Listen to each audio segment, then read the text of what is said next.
what we eat determines our health. We should know what to eat and how much to eat.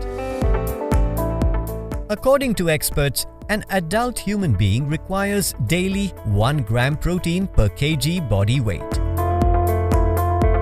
For example, if a person weighs 70 kg, he needs about 70 grams of protein every day to stay healthy.